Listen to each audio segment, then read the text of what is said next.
Hey guys, it's Lori. Today we're going to do some food prep, starting with this bacon from Costco, and I'm going to cook it on these foil-lined baking sheets. And I'm going to need to do it in two different batches. So here is the first package going in to the oven, and I bake these at 350 for about 20 minutes, and I just check them at about 20 minutes and see if they need more time. It just kind of depends on the bacon sometimes.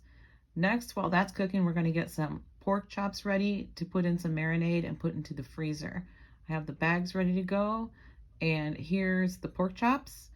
These are from Costco as well, and they are really thick pork chops. See how thick those are? I don't really want them that thick, but I mean, if you want really thick pork chops, these would be great. But I just want to make them a little bit thinner. I prefer them a little thinner, and I mean, I'm not a huge fan of pork chops, but I do like pork chops, but I don't like pork steak at all, but that's kind of beside the point. You can always stop before you slice all the way through and just make them butterfly pork chops like this, or you can go ahead and just make them smaller portions, and that's exactly what I'm doing because I'm not the biggest fan. Okay, so they're still plenty thick, I think. They're not like a thin cut pork chop would normally be, but anyway, I'm just going to go ahead and get all these pork chops cut in half. There's 9 of them all together. So go ahead and get this all cut in half, like I said, and move on to the next step, which is the marinade. And I'll show you how I make my marinade in just a minute. And here's all of the pork chops. Now there's 18 instead of 9. And here's my marinade, zesty Italian dressing. How I make it is shake it up, open up the bottle and dump it in. I know that was kind of corny, but that's my marinade. Okay, now I'm just gonna stick them into the freezer bags, 9 pork chops in each bag. And I try to lay them out so they're flat in there, flat and kind of in one layer, I guess is what I'm trying to say. Just because then when they thaw out, they thaw out a little bit quicker that way, and the marinade kind of, I don't know, I just feel like they marinate better if they're all laying flat like this, and then you can flip them over halfway through or whatever. But anyway, I'm just going to stick all 9 of them in there. Then I'm going to pour in about half of that bottle of Italian dressing. Well, I think I washed my hands first. Okay, about half of the bottle of Italian dressing goes in, and I accidentally put in a little more than half, but that's okay. It's still plenty for the other bag too. And when I close these up, I do my best to get as much air out as I can. Okay, then I just kind of mix it around a little bit, I guess, so that all the pork chops get covered in the marinade so they freeze like that. That way when they thaw, they marinate real nice. All right, there's one bag ready to go. Let's get the other bag going, get that filled up. All right, here's 2 bags of 9 pork chops, and that's gonna make 2 really good meals with leftovers for only $12.67. I think that's a great price. Next, we're gonna move on to the ground beef, and this is a little kind of yucky on the bottom. Yeah, it's pretty messy on the bottom. So instead of making a big mess on my countertop, I'm going to go ahead and use this tray. This tray used to be my grandma's, so I love using it. You can clearly see that she used it all the time for everything, and so do I. All right, so let's go ahead and get this big pack of ground beef opened up, and I'm going to show you real quick. It's 6.32 pounds, and it's $25.22 for this. I decided I'm going to make it all up into burgers. So go ahead and get that plastic wrap off of there.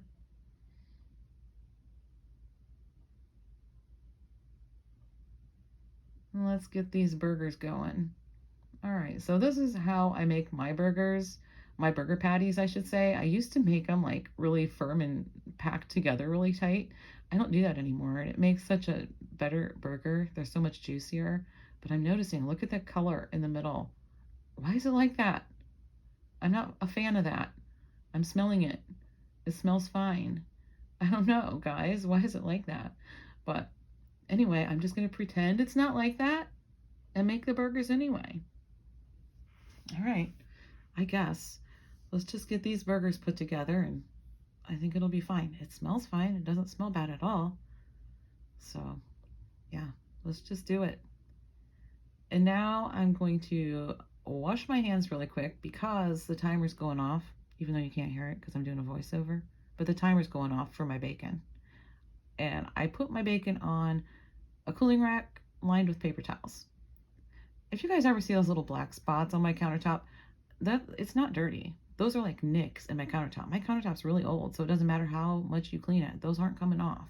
So, and the only reason I mention it is because it bothers me when I edit and I notice them. Okay, so here's the first of the bacon coming out, and it's kind of crispy bacon.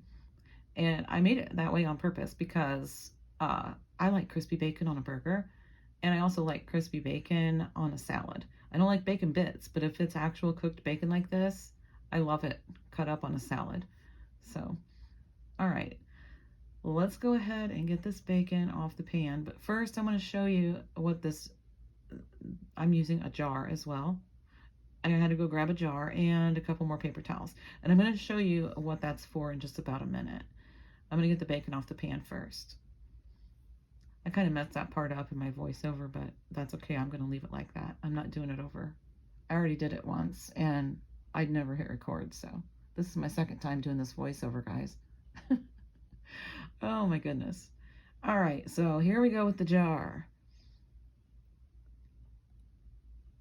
I'm going to put the grease in there, and I'm just going to try and get the grease down into the corner as good as I can before I start pouring, so I don't have to stand there forever and let it run in.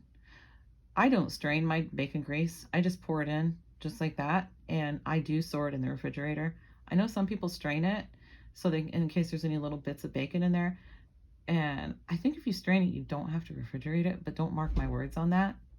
But I do refrigerate mine, so that's what the paper towel's for, just to wipe the grease off the corner, because I'm going to use these pans again for the next package of bacon. And here's the next package of bacon. And I'm going to get this thing on the pans and get that cooking and get that done. The first pack was like nice, straight, perfect pieces of bacon, but this pack, it's kind of, I don't know, kind of wacky looking pieces in this one. But I prefer, if I can choose, I would choose a pack that has nice straight pieces in it. But this comes in a pack of 4, so you get what you get with this kind, with this Kirkland bacon. But it is very good bacon. It's got a real good flavor, and I'm telling you, right now, my kitchen smells absolutely amazing. I love the smell of cooked bacon, but who doesn't, right? I don't know. I'm sure there's somebody who doesn't, but I know I do. All right, we're going to get this last strip. There we go. And get that cooking. Now I'm going to put that first batch into this container. I got this container at Dollar Tree, and I bought it specifically for cooked bacon, and it is perfect. It perfectly fits 2 pounds of cooked bacon. So I couldn't be happier with this container. Got the burgers all done, all made up. Right here is 24 burger patties. So we got quarter pounders pretty much. 24 of them. Something that's really important for me. Clean as you go. I already scrubbed this down. Clean, dry, and I'm gonna go put it away right now. Get it out of my way. My kitchen is too small to have a big mess in my way. For my seasoning, for my hamburgers, I use regular old salt and pepper. That's it. And what I do, there's not a science to this. I'm just telling you about it. I put salt and pepper on the patties like this before I put them in the pan on one side, and then I flip them salt and pepper side down in the pan.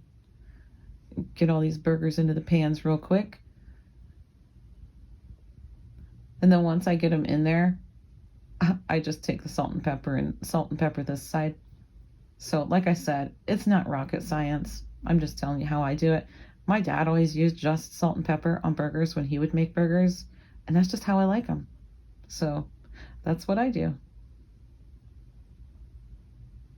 I'm going to show you my setup too that I have going on here for my filming. Right here, this phone mount. This is the phone mount part, and I've got it attached to the top of my cabinet and pointing down right here at the stovetop. And then over here I have I have my ring light hooked on up here, and it's just pointing down at my work surface over here on the countertop. And here's the other phone mount that I have hooked up over here, so I don't have to mess around with moving it every time I go from the stove to the counter. There's my work area. Just thought I'd share that. And it's time to flip the burgers. So it's smelling really good in my house right now, I can tell you. And once I flip them like this, once they're ready to be flipped, I can crowd them in the pan, just because I don't have to have, I can just crowd them this way. I don't have to worry about them falling apart, Anyway, just go on. I fit all but one of them in there. But the reason that I'm doing this is so that I can put more burgers in and just get this job done a little bit quicker. That's why I'm using 2 pans. I'd rather dirty 2 pans and get it done a little bit quicker. So, yep, a little bit of salt and pepper on the ones that haven't cooked yet. And here comes the last of the bacon. We got the last of the burgers cooking right now, and you might notice, I don't know, you might notice that my stovetop needs cleaned, and it needed cleaned when I started this video. But I knew I was going to be frying up all these burgers. Why bother? I'm just going to do it when I'm done. All right, here is all 24 burgers on a platter right here. And I do have some bags right here. And I'm going to put 2 or 3 burgers in some of these bags. I'm just doing 3 bags, I think. And then I'll keep the rest out in the fridge for just to eat in the next couple days or so. This is how much bacon fat I ended up with, so that's pretty decent, I think. Nice looking bacon grease to cook eggs in or something later. You can cook chicken breasts with this bacon grease. It's really good that way. And over here we have, put it over here where you can see it better. We have all this bacon cooked up, 2 pounds of bacon, minus 2 strips. I ate 1 and I gave Winston 1, so there you go. There's all this. The pork chops are already in the freezer. So next we're gonna get this stuff put away, and we're gonna make some turkey and cheese wraps for the freezer. Okay, so I decided to do 4 in these packages instead of 3. I don't know why I decided on 3. I don't know. 4 just makes more sense. Okay. Because if we get these out for dinner one night, it'll probably be because somebody doesn't like what we're having or something like that. But if we happen to get them out just to have for dinner real quick, 2 for John, 1 for me, and 1 for Hayden, and that'll be dinner.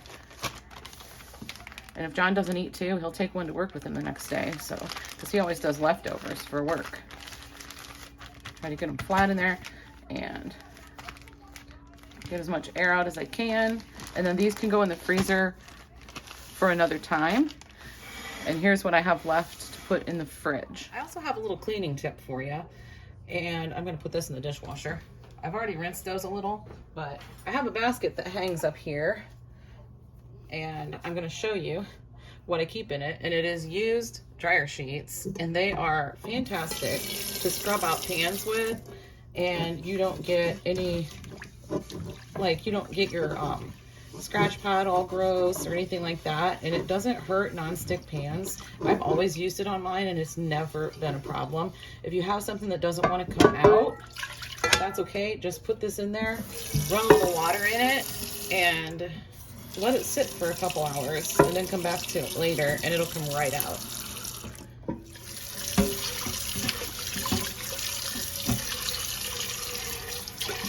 This is now ready to just put some dish soap in it and wipe it out and rinse it. And it's clean, so yes.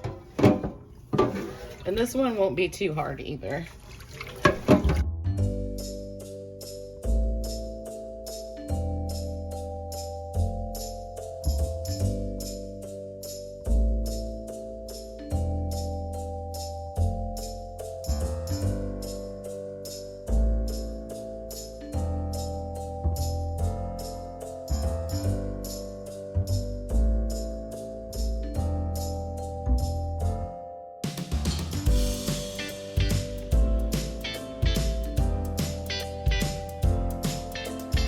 this one's ready to wash out now too, and you can just throw this thing away. And I kept that in real time instead of speeding it up because I just want to show you how simple it is. These pans can get really cooked on and gooky when you cook that many burgers at once, or steaks, or whatever it is you're cooking. Of course, we have to have the cats chime in. Of course. Anyway, I'm going to go ahead and get these washed up and put away.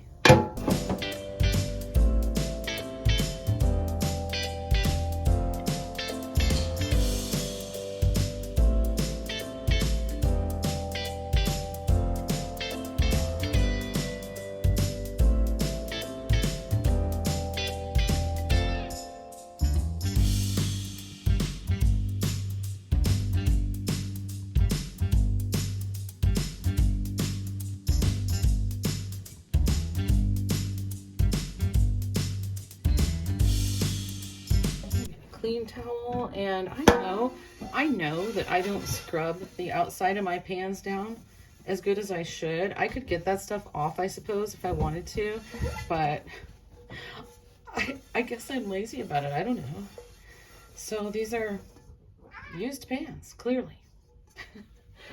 There's one clean, and here's the second one clean, and again, it's used, clearly, but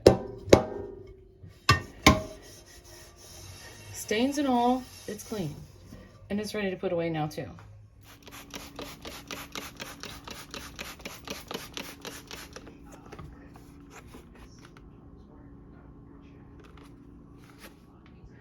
All clean and ready to use again and get it all dirty again. And by the way, when Hayden came home and he saw all the stuff I have hanging around with the camera mounts and the ring light and all this, he says, wow, it looks like somebody's trying to build Dr. Octopus in here. All right, we're gonna get started on these wraps. I have a couple of Ziplocs ready to go, and it says assorted turkey, ham, and cheese wraps with February of 2022 on it. And I also have some of this plastic wrap from Costco that I'm gonna use to wrap the individual ones up in. I'm going to use this lunch meat from Costco. It was $14.59 for 3 pounds. We've got oven roasted turkey breast, honey ham, and smoked turkey breast.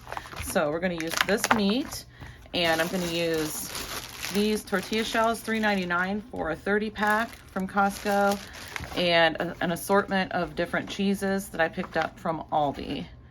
So we're going to go ahead and get these ready. I'm not going to put any mayo or lettuce or anything like that on them to go into the freezer. We can do that. If you want that, you can put that on before you eat it. But these are going to be ready, made up, and ready to go. So let's get this stuff opened up and ready to put together. I have all this meat laid out, enough for 20 wraps. And I have 20 shells over here off to the side. So I'm just going to start putting them together and wrapping them up, and that'll be that.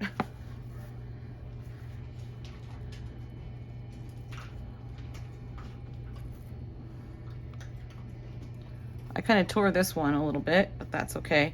It'll still taste the same.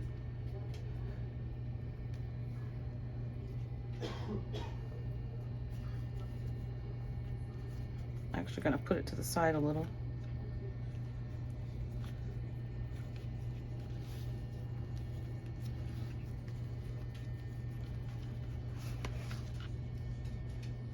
I think that looks pretty good.